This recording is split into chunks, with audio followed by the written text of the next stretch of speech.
Welcome to the Children in Scotland podcast. In this episode, we hear from SHIP and SupERkids, two of the Access to Childcare Fund recipients. They talk about the challenges faced by families in accessing out-of-school support for children with additional support needs and how projects supported by the fund are meeting their needs. Today, we're going to discuss our experience of the Access to Childcare Fund in relation to supporting children and young people with additional support needs. My name is Alison Hay. I'm the Access to Childcare Fund Lead. My name is Nicola Shelbert. I'm the General Manager of a charity called Support, Help and Integration in Perthshire. So we'll call it SHIP for short. Hello, my name is Nicola Kelly and I am the Chair of SupERkids, which is a local parent-run charity in East Renfrewshire, and we provide clubs and activities for children with additional support needs in our local area. Nicola Kelly, how have you found Access to Childcare Fund? What we have found is that the Access to Childcare Fund has given us the opportunity to provide activities for children where if we had not provided those clubs, they would not have had any other clubs to attend. We are slightly different in terms that we provide our clubs with support. So many of the children that come to our activities cannot attend a mainstream club and can't attend activities without people there to support their care needs. And doing that means that they would have the access to opportunities that they wouldn't necessarily have. Access to childcare has allowed us to provide those clubs throughout the time of the fund, and that was over a very difficult time through 2020, through the COVID lockdowns, and since then with all the different restrictions that we had to deal with. Having the funding has allowed us and allowed our beneficiaries, the children, to benefit from activities, and for us also to have learned so much from the access to childcare. You know, it's been timely, it's been beneficial, and we've had really great leadership from the Access to Childcare, and specifically from Alison as well, to help us through this very tough time. And Nicola, how have you found it for SHIP? So like the other Nicola said, without Access to Childcare Fund, we would have not been able to run our after school clubs over COVID or coming out of COVID. Families have found it really difficult to access after school provision for childcare or for respite for children with additional support needs and complex disabilities. So without the childcare fund, we just wouldn't have been able to support those families to carry on working or going out and getting some additional work, or some of our families have gone on to do some studying. So that just wouldn't have been possible. And it's also helped to families with some respite, but the families have reported that actually that's really helped them bond with their other children as well, so they can pick them up and do some homework and things like that. So without that support from Access to Childcare Fund, and what that has given us support in a monetary way, but also we've met up and we've managed to discuss different things throughout the time that we've been with the Access to Childcare Fund. And that information has been invaluable, and the support. I must admit, if one of we all attend an Access to Childcare Fund peer network, and we attended one recently, and it was all about family support. And I remember looking at it and thinking, family support, will we, focus very much more on the children. And then when I attended the peer network presentations, I realised that everything we do is family support. And it was almost like teaching us to realise that we're not just focusing on one area, we really target every single area. And that was really useful for an area that I didn't think we covered hugely. We actually do so much on that area.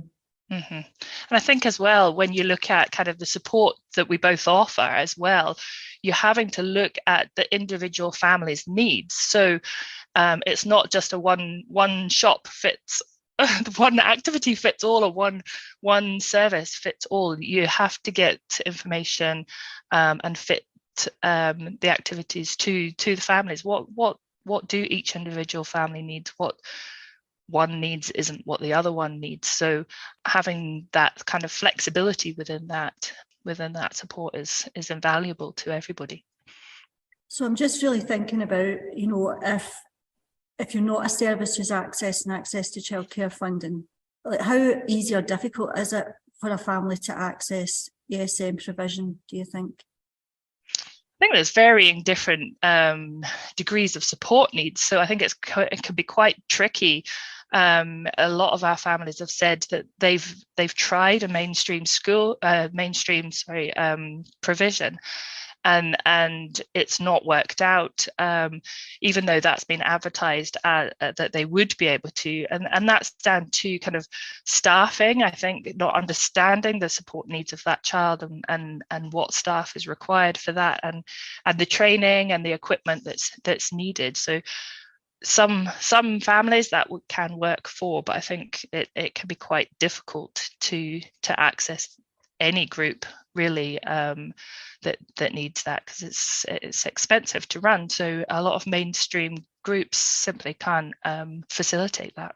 I think I can answer that, and if I answer it particularly passionately, then I apologise. SupERkids is ran by parents whose children have additional multiple complex support needs. And we set up SupERkids because there wasn't any appropriate clubs and activities for them to attend. I personally have a son who has autism, learning difficulties, he's non-verbal, and trying to find anything for him to attend was very, very difficult. As Nicola mentioned, it's the requirement of that one-to-one support for different children, and also knowing what their particular needs are. If you can find a club where there is the right amount of staffing, and there is the knowledge of what the child likes and what's right for the child, then that is what you need. If you basically have a club not focused on one child, they're focused on every child. And I think that's the difference with clubs and activities for children with ESN. You have to really go with what the child wants. It can't be supplier-led. It's got to be child-led. And that's vitally important because if the children don't have activities, don't have a location, and don't have staff that's suitable for them, then it won't work. And everybody will be upset. The children won't like it. The parents will be upset because the children doesn't like it. And it's very difficult to have an activity where every child, if you don't have the proper support, that every child can contribute and be involved. And that is really looking at kind of different ways of inclusion. If you see that your children can attend, but there's no one there to support them, it's not really inclusion. I'm just thinking, both of you mentioned around the costs, and I'm thinking of the cost for the family and also cost for service, because you were talking about maybe having additional staff members. I was just wondering if you could talk me through a bit about the cost for families and how that can be a barrier for them accessing any kind of childcare provision. If I can maybe use, I use my own son because needs a lot of support, and at the present period of time, he needs 2 staff to him, and that if you have to pay for the staffing costs, then that would cost, every time he's out of my sight, £35 an hour, and I don't think there's anybody in Scotland that can afford that type of cost just for your child to attend an activity, which is where funding becomes particularly important. Families would not, and Disability does not discriminate. It can cover every ethnicity, it can cover every class level, it can cover whether you are, a single parent family, whether you have a huge extended family. Disability covers absolutely everybody. But the costs of looking after a child with disabilities is so high. Many parents don't work on a full-time basis and have to put their careers on the back burner to look after the needs of their children. And the costings involved in providing childcare for children with ESN can be very high if you have to ensure that you have the right facility with facilities for them as well that makes them able to attend. But the costings of staff to make sure that the child is safe is very, very high. Mm-hmm. I'd agree with that. So our clubs currently are costing approximately £59 per session per child. And in COVID, it was coming up for £110 per session per child. So there's no parent that could ever afford that. So with the Access to Childcare Fund, we've managed to subsidise those spaces. So depending on the household income, then we're charging between £10 and £15. However, that also sometimes we do have families that can't afford that too. So we can then look at making that cheaper or even free of charge for those families. We have some families that have more than one child using the service. So for them, they wouldn't be able to afford even £10 per session. So it's really difficult for working families to be able to afford that, especially at the moment when things are really going up and people are kind of starting to panic a little bit about how they're paying their food bills and their gas bills, to then have to think about how we're going to pay childcare costs as well. So we have to be really mindful of that. And we're speaking to our parents all the time and building those relationships. So it's not a big thing to say, actually, I can't afford that this month. So it's tracking that. So it's being sensitive to those needs as well. And just staying on that, Nicola, at SHIP, what have you seen the impact been for families who've maybe had limited access to respite? For respite, so well, families if they have respite, they can build more positive family relationships. So without that, people become exhausted, their relationships with their other children are being challenged, they don't have time to relax. So yeah, the out of school club is giving them a bit of breathing space to build those relationships and to get better well-being, health and well-being, not physically and mentally, and give them some breathing space, which is really needed. It's 24 hours a day.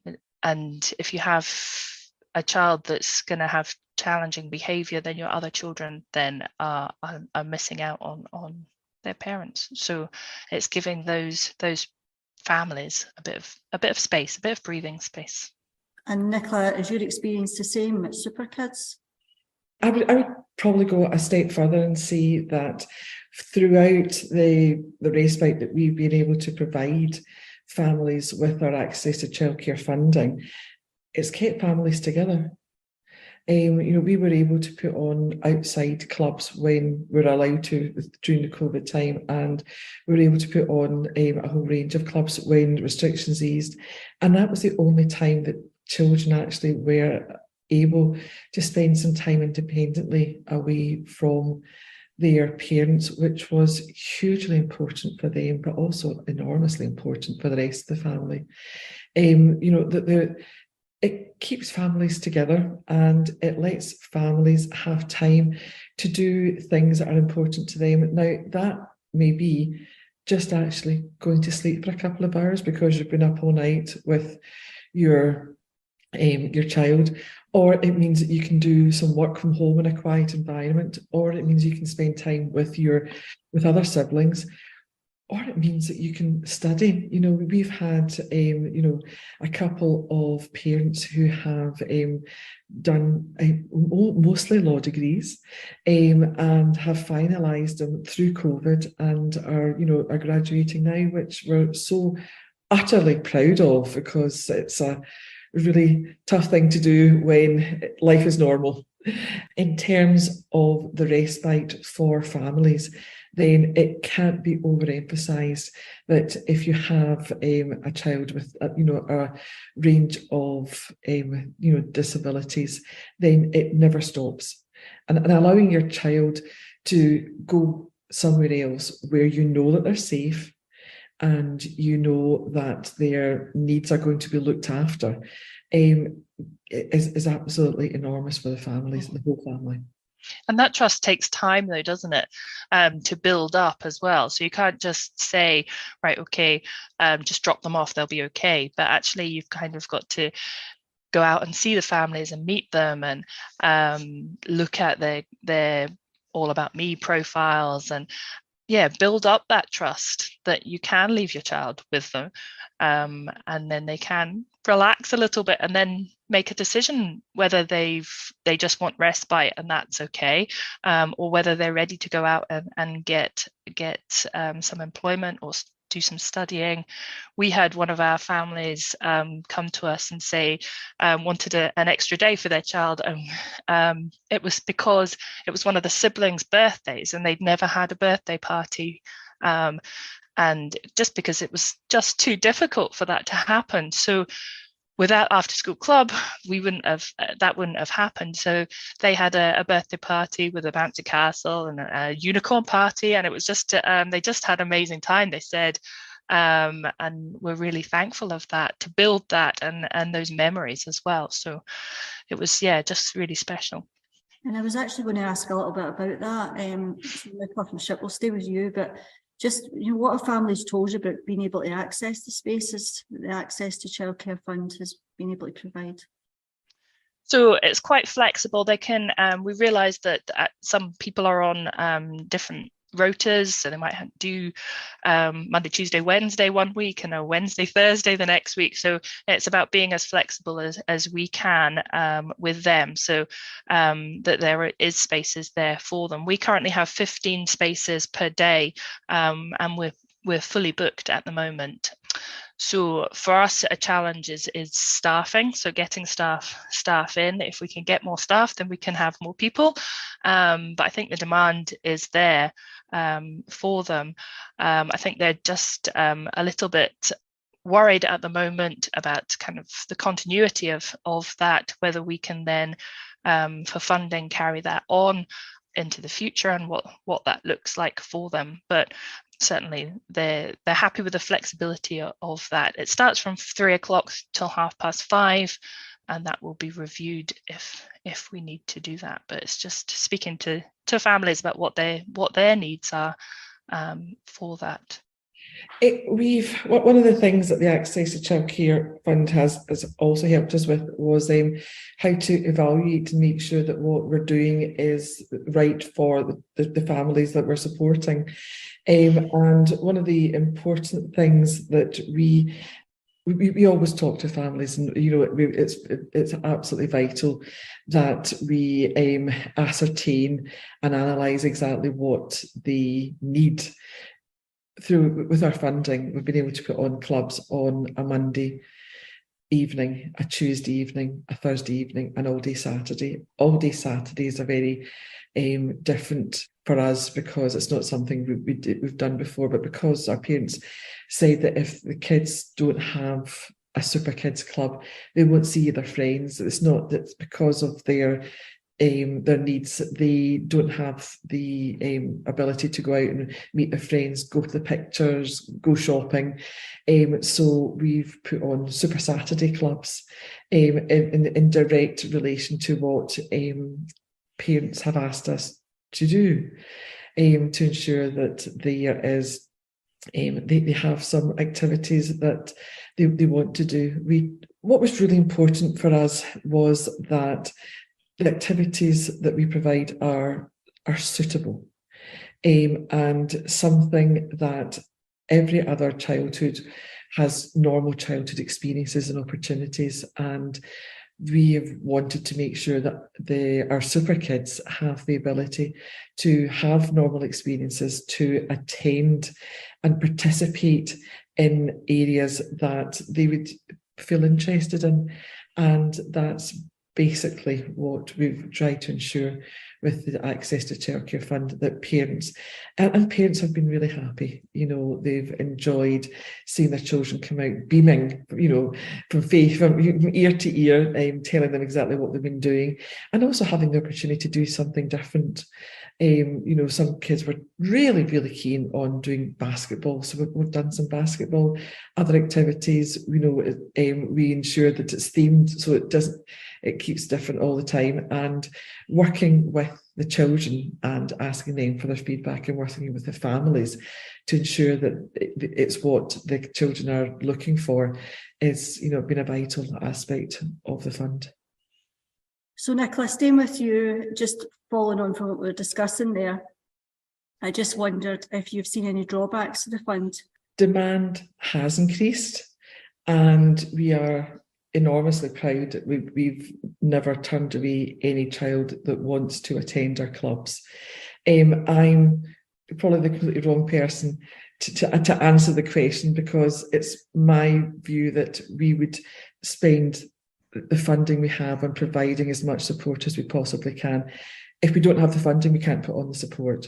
But what is vital is that if we have the ability to do that, and we have the spaces to do that, and we have the people that want to do that, then we do that as much as possible. You know, there is so little available for our children if they don't have support, that you know, we would move heaven and earth, and have done, to gain funding to manage to put on these activities for the children.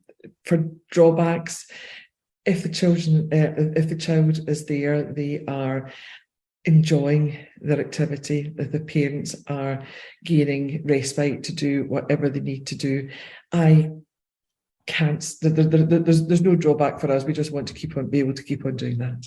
I completely agree with that. I mean, there's no drawbacks to us offering out of school care, and no drawbacks to the funding that we receive from that. I suppose a worry for the future is that not being there. I suppose thinking about staffing and resources that way, that's in future something that we need to look at. Staffing, but not just in childcare, but everywhere at the moment, is really difficult to get. So we're struggling a little bit with that.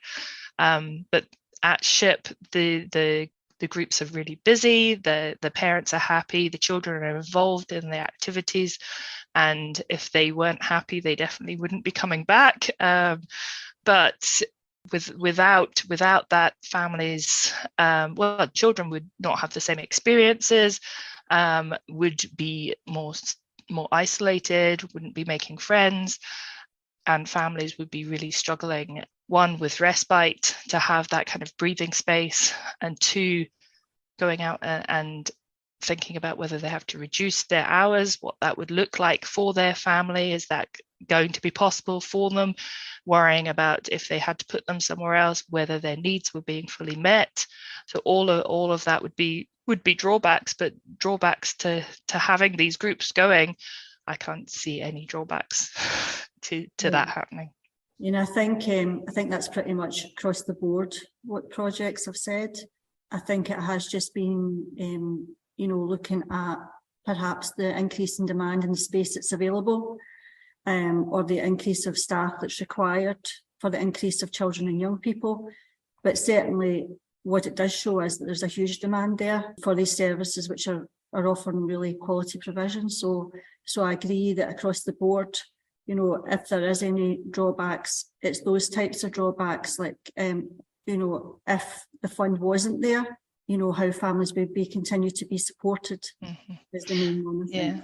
And I think our families as well take longer to have that confidence in groups.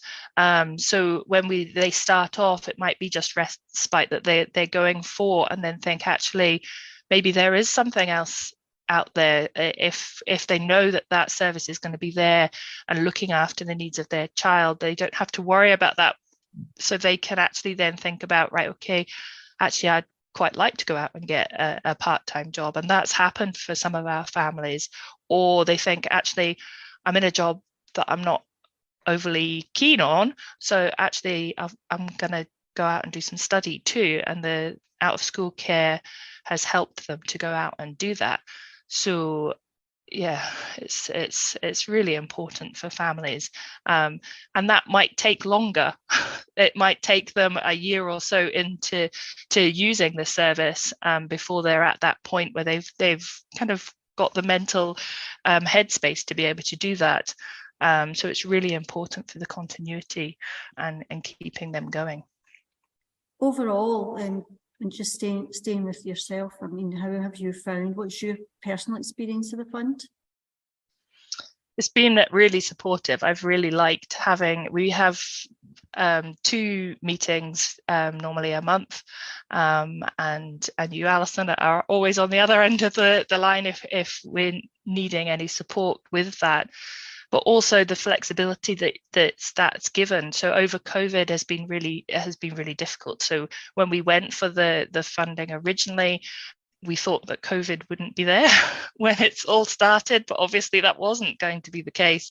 So we were a little bit later starting. We didn't manage to start till December 2020, and the fund, so Access to Childcare Fund, had been really flexible and understanding of that and what that then looked like. Because obviously in our plans originally we said we'll from the beginnings be supporting 15 children per day, but that with different cohorts and things was never going to be possible. So it has been really flexible and understanding of those needs and any additional costs that have been incurred because of COVID as well. So very positive experience. And what about yourself, Nicola, from SupERkids? The access to childcare funding for SupERkids has been nothing short of transformational. We have been able to provide the support to the children and the families that we've always wanted to do, and being able to do that, especially over the COVID pandemic, has just, and allowing us to make a difference to families has just been amazing. It really has, and when you get feedback, one of our parents says, our son is so happy to be with his peers, and he gains so much more confidence as he's encouraged to socialise with the help of staff. He's allowed to be accepted in the community, and the time apart creates much needed respite and allows me to recharge my battery. Being able for him to go to his club is so important during his teenage years, and my other son wants his own space, and this son is no different. That is, quote unquote, from a parent. And Access to Childcare Fund has allowed us, and that's just one of hundreds of bits of feedback that we've had. It's allowed us to provide activities for over 105 kids at after school clubs and at weekends, and nearly 8,000 hours of supported activities that wouldn't have been there if the Access to Childcare Fund hadn't funded us. So it's been amazing. From a SupERkids trustee point of view, it's been really a great learning curve to talk about different areas and go into those in much greater detail. And the leadership from the Scottish Government and from Children in Scotland has been so helpful. When we've come with a problem, it's never been an issue. It's always something that's been fixed, and thank you for that. I think from my point of view, I think the experience has been absolutely brilliant and challenging at the same time, because I think going back to Nicola's point about, you starting during COVID and how difficult it was to get it off the ground. I just think every project that's been involved in Access to Childcare worked so hard to deliver something, what they could deliver. And it was really, really powerful, but it was a really challenging time for everybody. And, I think that's something that all of us have been involved with the fund recognised.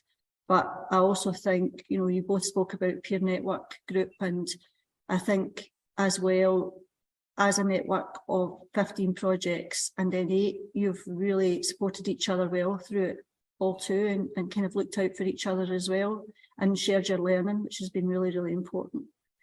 I'd just like to just kind of finally ask, what would you like to see happening to services for children and young people with additional support needs in the future? In the future, if we as SupERkids have funding, we can provide support to the most vulnerable children in our society who don't have anywhere else to go. The funding is vital, and we're all volunteers in the charity. We hire in sessional staff to look after the kids at the clubs. So we try to be as sustainable as we possibly can, but without funding to make sure that the children are safe and supported, we can't run the types of activities that we'd like to do. So I think having focused funding streams for children with additional support needs is vital if the activities and the learning we've had from the Access to Childcare Fund is to be continued in future. I'd completely agree with that. To have some commitment from either local government or Scottish governments to help fund groups for children and with additional support needs and complex additional support needs to happen for the health and well-being of the young person, but also looking at the family as a whole as well. The groups, like we've said before, can't really be self-sustained, so they're always unfortunately going to need help. So some commitment would be amazing. Thanks, Nicola. So thanks so much, Nicola from SHIP and Nicola from SupERkids. It's been great having the opportunity to speak to you today about your experience in the fund, and we're hoping to do more podcasts with some of the other projects in the future. So thanks very much for your time today. Thank you.